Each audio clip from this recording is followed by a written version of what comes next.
The capital நண்பர்களுக்கு வணக்கம். நான் உங்கள் நிரஞ்சன். இந்திய நீதித்துறை வரலாற்றிலேயே இதுவரைக்கும் நடக்காத, யாரும் கற்பனை கூட பண்ணி பார்க்காத ஒரு விஷயம் அப்படின்றது டெல்லியில நடந்திருக்கு. ஒரு முன்னாள் முதலமைச்சரும் துணை முதல்வரும் ரெண்டு பேரும் சேர்ந்து, நாங்க இந்த கோர்ட்டுக்கு இனி வரவே மாட்டோம், எங்களுடைய வழக்கறிஞர்களும் யாரும் வரமாட்டாங்க, எங்களை ஜெயில வேணாலும் தூக்கி போடுங்க, ஆனா இந்த நீதிபதி முன்னாடி நாங்க போய் நிக்க மாட்டோம் அப்படின்னு ஒரு கடிதத்தை எழுதியிருக்கிறாங்க. இது ஏதோ சாதாரண சண்டை கிடையாதுங்க. இது இந்திய நீதித்துறையுடைய சுதந்திரம் கேள்விக்குறியாகி இருக்கக்கூடிய ஒரு இடத்துடைய வெளிப்பாடு தான். அரவிந்த் கெஜ்ரிவாலும் மணிஷ் சிசோடியாவும் தான் இந்த கடிதத்தை எழுதி இருக்கிறாங்க. நீதிபதிகள் அரசியல்வாதிகளோட நெருக்கம் காட்டுறது அப்படின்றது இன்னைக்கு நேத்து நடக்கிறது இல்லை. ஆனா இப்ப அது ஒரு ஆபத்தான ட்ரெண்டிங்கா மாறிட்டு வருது அப்படின்றதுதான் ரொம்ப கவலை அளிக்கக்கூடிய விஷயமா இருக்கு. இன்னைக்கு இந்த வீடியோவில் அரவிந்த் கெஜ்ரிவாலும் மணிஷ் சிசோடியாவும் எந்த ஒரு குறிப்பிட்ட நீதிபதிக்கு எதிராக இப்படியான ஒரு நிலைப்பாட்டை எடுத்திருக்கிறாங்க, இப்படியான ஒரு கடுமையான ஒரு நடவடிக்கையையும் ரொம்ப ஆபத்தான ஒரு விஷயத்தையும் அவங்க எடுக்கிறதுக்கான காரணம் என்ன, இந்திய நீதித்துறையில இப்ப என்னதான் நடந்துகிட்டு இருக்கு, இது எல்லாத்தையும் வெறும் வார்த்தைகளா மட்டும் இல்லாம புள்ளி விவரங்களோட ரொம்ப டீட்டெயில்டா அனலைஸ் பண்ணி பார்க்க போறோம். அதுக்கு முன்னாடி நம்ம சேனல் இன்னும் நிறைய பேர் சப்ஸ்கிரைப் பண்ணாம பார்த்துக்கிட்டு இருக்கீங்க. உங்களுக்கே தெரியும், உங்களுடைய ஆதரவை நம்பி மட்டும்தான் டெல்லியில இருந்து இயங்கக்கூடிய முதல் தமிழ் யூடியூப் சேனல் நடத்திட்டு இருக்கேன். இப்போ இந்த மாதிரியான ரொம்ப ரொம்ப முக்கியமான இன்ஃபர்மேஷன்ஸ் உங்களுக்கு உடனுக்குடன் வந்து சேரணும் அப்படின்னா நம்ம சேனலை சப்ஸ்கிரைப் பண்ணிக்கோங்க. வாங்க போய் வீடியோக்குள்ள போலாம். விஷயம் ரொம்ப சிம்பிளுங்க. 2020 டெல்லி மதுபான கொள்கை முறைகேடு வழக்கு அப்படின்ற ஒரு விஷயத்த அமலாக்கத்துறையும் சிபிஐயும் கையில எடுக்கிறாங்க. அதாவது டெல்லி அரசு இந்த மதுபான கடைகளை திறந்ததுல பல கோடி ரூபாய் ஊழல் பண்ணிட்டாங்க. அப்ப ஆட்சியில் இருந்த ஆம் ஆத்மி கட்சி அதுல வந்த பணத்தை கோவா எலெக்ஷன்ல போட்டு செலவு பண்ணாங்க. இதுதான் இந்த குற்றச்சாட்டுடைய அடிப்படையான விஷயம். தொடர்ச்சியா ஒருத்தர் மாத்தி ஒருத்தர் ஆம் ஆத்மி கட்சி தலைவர்கள் கைது செய்யப்படுறாங்க. இது எந்த அளவுக்கு போகுதுன்னா, தென்னிந்தியாவில தெலங்கானாவுடைய மாநில முன்னாள் முதல்வராக இருந்த சந்திரசேகர ராவுடைய மகளான கவிதா அவர்கள் வரைக்கும் போகுது.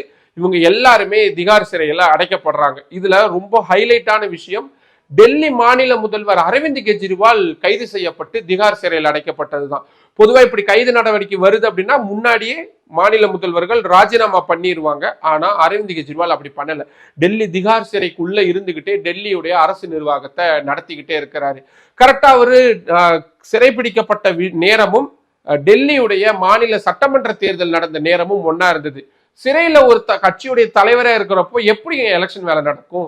ஸோ பாஜகவுக்கு ரொம்ப ரொம்ப ஈஸி, ஆட்சியும் பிடிச்சிட்டாங்க.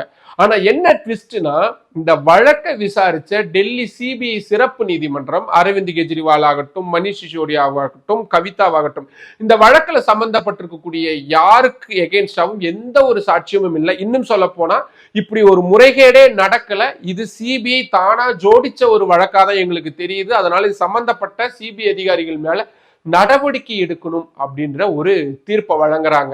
இந்த தீர்ப்புக்கு எதிராக டெல்லி உயர் நீதிமன்றத்துல சிபிஐ மேல்முறையீடு அப்பீல் அப்படின்றத ஃபைல் பண்றாங்க. இந்த கேஸ் நீதிபதி ஸ்வர்ணகாந்த் சர்மா அப்படின்றவங்களுடைய அமர்வு முன்னாடி விசாரணைக்காக பட்டியலிடப்படுது. அரவிந்த் கெஜ்ரிவால் புதுசா ஒரு கேஸ் போடுறாரு. இல்ல இந்த அம்மா முன்னாடி இந்த கேஸ் வரக்கூடாது, இவங்க இந்த வழக்கை விசாரிக்க கூடாது, மாத்துங்க அப்படின்னு. ரொம்ப சர்ப்ரைசிங்கான விஷயம் என்னன்னா, இந்த நீதிபதி வேணான்னு அரவிந்த் கெஜ்ரிவால் போட்டார்ல ஒரு கேஸ், அந்த கேஸும் அந்த நீதிபதியே விசாரிக்கிறாங்க. விசாரிச்சுட்டு அவங்க என்ன சொல்லுவாங்க, ஆமா ஆமா நான் விளைக்கிறேன் அப்படின்னு நான் சொல்லுவாங்க. நான்லாம் விலக மாட்டேன், உங்களுடைய அரசியல்ல இந்த நீதிமன்றத்துக்குள்ள கொண்டு வராதிங்க அப்படின்ற வார்த்தையை பயன்படுத்துறாங்க. அது மட்டும் இல்லாம அரவிந்த் கெஜ்ரிவாலுடைய கேஸையும் டிஸ்மிஸ் பண்ணிடுறாங்க. இதனால இப்ப அரவிந்த் கெஜ்ரிவாலும் மணிஷ் சிசோடியாவும் ஒரு காந்திய வழியிலான சட்ட புறக்கணிப்பு போராட்டத்தை கையில் எடுத்திருக்கிறாங்க. சரி, அதுக்கு முன்னாடி அரவிந்த் கெஜ்ரிவால் அப்படி ஏன் இந்த நீதிபதி முன்னாடி என் வழக்கு விசாரிக்க கூடாதுன்னு முடிவெடுத்தாரு? ஏன்னா அவர் வைக்கக்கூடிய குற்றச்சாட்டுகள் ரொம்ப ரொம்ப சீரியஸானது. இந்த குறிப்பிட்ட நீதிபதி ஸ்வர்ணகாந்த் சர்மா RSS அமைப்புடைய பல நிகழ்ச்சிகள்ல கலந்துகிட்டு இருக்கிறாங்க. அது மட்டும் இல்லாம அவருடைய பசங்க மத்திய அரசுடைய வழக்கறிஞர்களாகவும் வேலை பார்த்துக்கிட்டு இருக்காங்க. ஒரு எதிர்கட்சி தலைவரா இருக்கக்கூடிய எங்களுக்கு எதிரான இந்த மத்திய அரசு போடக்கூடிய, ஏன்னா சிபிஐ தொடர்ந்த வழக்கு தான், மத்திய அரசு போடக்கூடிய இந்த வழக்குல மத்திய அரசுக்கும் RSSக்கும் நெருக்கமா இருக்கக்கூடிய ஒரு நீதிபதி விசாரிச்சா எங்களுக்கு எப்படி நியாயம் கிடைக்கும்? இதுதான் அரவிந்த் கெஜ்ரிவால் எழுப்பக்கூடிய ரொம்ப நியாயமான ஒரு கேள்வியாகவும் இருக்கு. இது கெஜ்ரிவால் ஸ்வர்ணகாந்த் சர்மா பிரச்சனையா மட்டும் நம்ம சுருக்கி பார்க்க முடியாது. ஏன்னா கடந்த சில வருஷங்களாகவே உச்ச நீதிமன்ற நீதிபதிகள், பல உயர் நீதிமன்றங்களுடைய நீதிபதிகளும் இப்படி தொடர்ந்து சர்ச்சைக்குள்ளேயும் விவாதத்துக்குள்ளேயும் ஆளாகிட்டே தான் இருக்கிறாங்க. உதாரணம் பார்ப்போம். நம்ம நாட்டுடைய அப்போ உச்சநீதிமன்றத்துடைய தலைமை நீதிபதியா இருந்த டி.ஒய். சந்திரசூட் அவர்கள் அவருடைய வீட்டு விநாயகர் சதுர்த்தி பூஜைக்கு பிரதமர் நரேந்திர மோடியை சிறப்பு அழைப்பாளராக கூப்பிட்டது இந்தியாவே அதிர வச்சுது. நீதித்துறையும் நிர்வாகத்துறையும் தனித்தனியா இயங்கணும் அப்படின்றதுதான் ஜனநாயகம். ஆனா ஒரு தலைமை நீதிபதியே பிரதமரை வீட்டுக்கு கூப்பிட்டு பூஜை பண்றது அப்படின்றது சுயேட்சையான நீதித்துறை அப்படின்ற அந்த நம்பிக்கையை மக்கள் மத்தியில குறைக்கும் அப்படின்னு பல சட்ட வல்லுநர்கள் அப்பவே அதற்கு கடுமையான குரல்களை எழுப்பியிருந்தாங்க. இன்னொரு பக்கம் அயோத்தி வழக்குல முக்கியமான தீர்ப்பு கொடுத்த தலைமை நீதிபதியா இருந்த ரஞ்சன் கோகோய் ஓய்வு பெற்ற சில வாரங்கள்லயே குடியரசுத் தலைவரால ராஜ்யசபா எம்பியா நியமிக்கப்பட்டாரு. இது ஒரு கிவ் அண்ட் டேக் பாலிசி மாதிரி தான் இருக்கு அப்படின்னு கடுமையான விமர்சனங்கள்லாம் எழுந்தது. ஏன் நாடாளுமன்றத்துக்குள்ளேயே கூட நீதிபதி ரஞ்சன் கோகோய்க்கு எகென்ஸ்டா பல எம்பிக்கள் கடுமையான விமர்சனங்களை முன் வச்சாங்க. இது மட்டும் இல்ல, பிரதமர் நரேந்திர மோடிய பல சிட்டிங்ல, அதாவது அப்போ அமர்வுல இருந்த பல நீதிபதிகள் புகழ்ந்து தள்ளி இருக்கிறாங்க. உதாரணத்துக்கு பிப்ரவரி 2020 ஒரு சர்வதேச நீதித்துறை மாநாட்டில் பேசும் பொழுது அப்போ உச்ச நீதிமன்றத்துடைய நீதிபதியா இருந்த அருண் மிஸ்ரா அவர்கள் பிரதமர் நரேந்திர மோடிய இன்டர்நேஷனலி அக்ளைம்டு விஷனரி பர்சன், அதாவது சர்வதேச அளவுல பாராட்டப்படக்கூடிய தொலைநோக்கு பார்வையை கொண்ட ஒரு நபர் அப்படின்னு அப்படியே புகழ்ந்து தள்ளினாரு. அது மட்டும் இல்லாம உலகளாவிய சிந்தனை கொண்ட ஒரு பன்முகத்தன்மை கொண்ட மேதை, வெர்சடைல் ஜீனியஸ் அப்படின்னும் பிரதமர் நரேந்திர மோடியை வர்ணிச்சார். ஒரு சிட்டிங் நீதிபதி தான் விசாரிக்கக்கூடிய வழக்குகள்ல சம்பந்தப்பட்டிருக்கக்கூடிய எதிர்த்தரப்பு, ஏன்னா ஒரு கேஸ் அப்படியே சுப்ரீம் கோர்ட்ல வருதுன்னா எதிர் மனுதாரர்கள் இல்லாட்டி மனுதாரர்கள் மத்திய அரசா தான் இருப்பாங்க. அப்படி இருக்கும் பொழுது அந்த மத்திய அரசுடைய நிர்வாகத்துக்கு தலைவராக இருக்கக்கூடிய பிரதமரை இப்படி புகழ்றது அப்படின்றது உலக அளவுல பெரிய சர்ச்சையை உருவாக்கி இருந்தது. அடுத்த வருஷத்திலேயே குஜராத் உயர் நீதிமன்ற வைர விழாவில் பேசும் பொழுது நீதிபதி எம்.ஆர். ஷா பிரதமர் நரேந்திர மோடியை நமது மிகவும் பிரபலமான, நேசிக்கப்படும், துடிப்பான மற்றும் தொலைநோக்கு பார்வை கொண்ட தலைவர் அப்படின்னு என்னென்ன வார்த்தைகள்லாம் போட முடியுமோ அத்தனை வார்த்தைகளையும் போட்டு புகழ்ந்து தள்ளியிருந்தாரு. இந்த மாதிரியான புகழாரங்கள் ஏதோ தனிப்பட்ட பாராட்டின் மட்டும் நம்ம கடந்து போக முடியாது. ஏன்னா உச்ச நீதிமன்றத்துடைய வழக்கறிஞர்கள் சங்கமே இதுக்கு எதிராக கடுமையான கண்டனத்தை கடந்த காலங்களில் பதிவு செஞ்சிருக்காங்க. நீதிபதிகள் இப்படி பொது வெளியில அரசியல் தலைவர்களை புகழ்ந்து தள்ளுறது அப்படின்றது நீதித்துறையுடைய சுதந்திரமான செயல்பாட்டை சீரழிக்கும் அப்படின்னு அவங்க கவலை தெரிவிச்சிருந்தாங்க.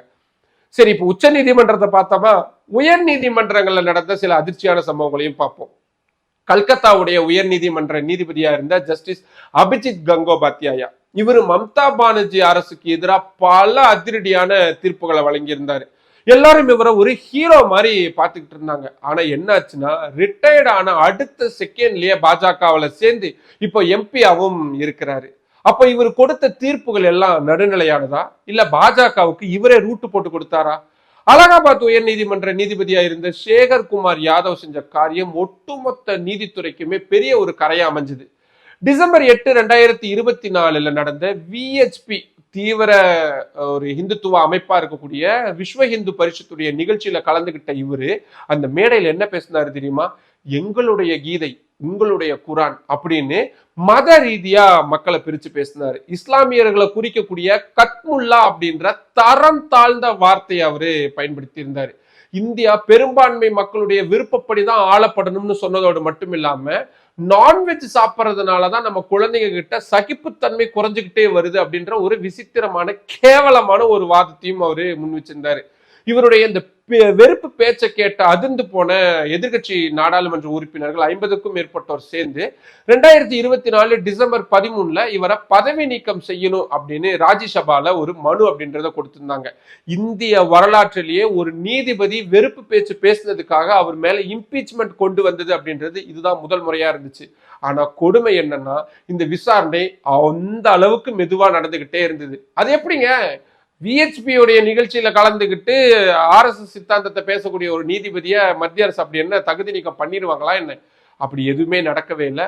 ஒரு 10-15 நாட்களுக்கு முன்னாடி அவரு ரொம்ப சர்வசாதாரணமான முறையில ஓய்வும் அப்படின்றது பெற்றுட்டார். சட்டப்படி ஒரு நீதிபதி ஓய்வு பெற்றுட்டார்னா அவர் மேல இம்பீச்மெண்ட் நடவடிக்கை எதுவும் தொடர முடியாது. ஒரு சிட்டிங் ஜட்ஜு RSS மற்றும் விஹெச்பி பின்னணி கொண்ட மேடைகள்ல நின்று பேசினது இந்திய நீதித்துறையில எந்த அளவுக்கு அரசியல் ஊடுருவி இருக்கு அப்படின்றதுதான் நம்ம எல்லாருக்குமே வெட்ட வெளிச்சமா படம் பிடிச்சு காட்டியிருக்கு. இது வெறும் நார்த் இந்தியால மட்டும் இல்ல, சென்னை உயர் நீதிமன்றத்திலையும் கூட நடந்துச்சு. சென்னை உயர் நீதிமன்றத்துடைய நீதிபதியா விக்டோரியா கௌரி அவர்களை நியமிக்கும் பொழுது பெரிய போராட்டம் அப்படின்றது நடந்துச்சு. ஏன்னா அவங்க அதுக்கு முன்னாடி பாஜகவுடைய உறுப்பினரா இருந்திருக்கிறாங்க. அது மட்டும் இல்லாம சிறுபான்மையினருக்கு எதிராக பல மேடைகள்ல பேசின வீடியோக்களும் வெளியாயிருந்தது. நீதிபதி ஆசனம் ஒரு குறிப்பிட்ட மதத்துக்கோ கட்சிக்கோ சாதகமா இருக்கக்கூடாது அப்படிங்கிறது தான் எல்லாருடைய கவலையாகவும் இருந்துட்டு இருந்துச்சு. 2020 டெல்லி கலவரத்தின் போது வெறுப்பு பேச்சு பேசின பாஜக தலைவர்களை ஏன் இன்னும் கைது பண்ணாம இருக்கிறீங்க அப்படின்னு டெல்லி போலீஸ லெப்ட் அண்ட் ரைட் வாங்கியிருந்தாரு ஜஸ்டிஸ் முரளிதரன். ஆனா அவர் அந்த கேள்விகளை கேட்ட அடுத்த நாள் நள்ளிரவுல அவரை பஞ்சாப் ஹரியானா கோர்ட்டுக்கு இடமாற்றம் செஞ்சிருந்தாங்க மத்திய அரசு. இது நீதித்துறைக்கு மத்திய அரசு கொடுக்கக்கூடிய ஒரு வார்னிங் மாதிரி தான் இருந்துச்சு அப்படின்றத எல்லாரும் பேசிக்கிட்டு இருந்தாங்க. இது மட்டும் இல்ல மக்களே, இன்னும் சில சம்பவங்களும் இருக்கு. ஜஸ்டிஸ் அப்துல் நசீர் அயோத்தி வழக்குல தீர்ப்பு வழங்கின அமர்வுல இவரும் இருந்தாரு. ஓய்வு பெற்ற உடனேயே ஆந்திர மாநில ஆளுநரா நியமிக்கப்பட்டாரு. இப்ப இன்னொரு மிக மிக முக்கியமான ஒரு உதாரணத்தை பார்ப்போம், ரொம்ப தமாஷாவும் இருக்கும். காங்கிரஸ் தலைவர் ராகுல் காந்திக்கு ஒரு அவதூறு வழக்குல 2 வருஷம் சிறை தண்டனை கொடுத்த நீதிபதி ஹரீஷ் வர்மா ஞாபகம் இருக்கா உங்களுக்கு? அந்த தண்டனை காரணமா தான் ராகுல் காந்தி அப்போ எம்பி பதவி அப்படின்றத இழந்திருந்தாரு. அவர் வீடு வாசல் எல்லாமே போயிருந்துச்சு. இந்த தீர்ப்பு வந்த சில காலத்திலேயே குஜராத் அரசு 68 நீதிபதிகளுக்கு பதவி உயர்வு, அதாவது ப்ரொமோஷன் அப்படின்றத கொடுத்து டிஸ்ட்ரிக்ட் ஜட்ஜா மாத்திருந்தாங்க. இந்த பட்டியல்ல நீதிபதி ஹரீஷ் வர்மாவுடைய பெயரும் இருந்துச்சு. இடம் பெறாம இருந்தாதான் ஆச்சரியம் இல்லை. ஆனா இதுல ஒரு பெரிய ட்விஸ்ட் அப்படின்றது அப்புறமா நடந்துச்சு. இந்த பதவி உயர்வு முறையற்றதுன்னு சொல்லி உச்சநீதிமன்றத்துல வழக்குகள் அப்படின்றது தாக்கல் செய்யப்பட்டது. உச்சநீதிமன்றம் என்னதுமா சொல்லுச்சு? இந்த பதவி உயர்வு விதிகளை மீறி நடக்குது, வெறும் சீனியாரிட்டியை மட்டும் பார்க்காம தகுதி மெரிட் கம் சீனியாரிட்டியை பார்க்கணும் அப்படின்னு உச்சநீதிமன்றம் சொன்னதோடு மட்டும் இல்லாம அந்த பதவி உயர்வு பட்டியல் மொத்தத்தையுமே சட்டவிரோதம்னு அதிரடியா சொல்லி கிழிச்சு போட்டிருந்தாங்க. இதனால நீதிபதி ஹரீஷ் வர்மாவோட சேர்த்து 40 நீதிபதிகளுடைய பதவி உயர்வையும் குஜராத் உயர் நீதிமன்றம் ரத்து செய்ய வேண்டிய கட்டாயத்துக்கு தள்ளியிருந்தாங்க. இதுல இருந்து என்ன புரியுது? அரசுக்கு சாதகமா தீர்ப்பு கொடுத்தா பதவி உயர்வு கிடைக்கும்ன்ற ஒரு பிம்பத்தை இது உருவாக்குதா இல்லையா? இதைத்தான் மக்கள் இப்போ ரொம்ப ரொம்ப சந்தேகமான ஒரு பார்வையோட பார்க்க தொடங்கி இருக்கிறாங்க. இதை எல்லாத்தையும் ஒட்டு மொத்தமா பார்க்கும் பொழுது ஜுடிஷியல் இண்டிபெண்டன்ஸ் வெறும் பேப்பர்ல மட்டும்தான் இருக்கும்னு கேட்க தோணுதுங்க. அரவிந்த் கெஜ்ரிவால் இப்ப பண்ணியிருக்கக்கூடியது ஒரு மிகப்பெரிய ரிஸ்க். நீதிமன்ற அவமதிப்பு வழக்கு கூட அவருக்கு எகென்ஸ்டா தாக்கல் பண்ணப்படலாம். ஜெயிலே இன்னும் பல வருஷம் கூட அவர் இருக்க வேண்டிய நிலை வரலாம். ஆனா ஒரு நீதிபதி ஒரு குறிப்பிட்ட சித்தாந்தத்தோட இருந்தா எனக்கு நியாயம் கிடைக்காதுன்னு அவர் ஓப்பனா பேசுறது இந்திய ஜனநாயகத்துல ஒரு மிக மிக முக்கியமான புள்ளி. நீதிபதிகள் அரசியலுக்கு வரக்கூடாதா அப்படின்ற கேள்வி எழலாம், வரலாம். ஆனா நீதிபதி பதவியில இருக்கும் பொழுது ஒரு கட்சிக்கு சாதகமா நடந்துட்டு அதுக்கான கைமாறா பதவியை எதிர்பார்த்து வாங்குறது அப்படின்றதுதான் ரொம்ப ரொம்ப தப்பு. நீதித்துறைங்கிறது சாதாரண மனுஷனுடைய கடைசி நம்பிக்கை. அந்த நம்பிக்கையில எந்த காலத்திலையும் மண் அப்படின்றது விழுந்துடக்கூடாது. கெஜ்ரிவாலுடைய இந்த காந்திய போராட்டம் நீதித்துறையில மாற்றத்தை கொண்டு வரும்னு உங்களுக்கு தோணுதா? இல்ல அவரை இன்னும் சிக்கல்ல தான் இதை ஆழ்த்த போகுதுன்னு உங்களுக்கு தோணுதா? உங்களுக்கு தோணக்கூடியதை தைரியமா கீழே கமெண்ட் பாக்ஸ்ல சொல்லுங்க. மற்றும் ஒரு வீடியோவில் சந்திக்கலாம். நன்றி. நம்மளோட கேபிட்டல் சேனல்ல இன்னும் நிறைய பேர் சப்ஸ்கிரைப் பண்ணாம பார்த்துக்கிட்டு இருக்கீங்க. உங்களுக்கே தெரியும், உங்களுடைய ஆதரவை நம்பி மட்டும்தான் டெல்லியில இருந்து இயங்கக்கூடிய முதல் தமிழ் யூடியூப் சேனல் அதை நடத்திட்டு இருக்கு. இப்போ இந்த மாதிரியான ரொம்ப ரொம்ப முக்கியமான இன்ஃபர்மேஷன்ஸ் உங்களுக்கு உடனுக்குடன் வந்து சேரணும் அப்படின்னா நம்ம சேனலை சப்ஸ்கிரைப் பண்ணிக்கோங்க. நம்ம வீடியோஸை நிறைய பேர் கொண்டு போய் சேருங்க, லைக் பண்ணுங்க, கமெண்ட் பண்ணுங்க. உங்களுடைய ஆதரவை அதிக அளவில் தாருங்கள். நன்றி.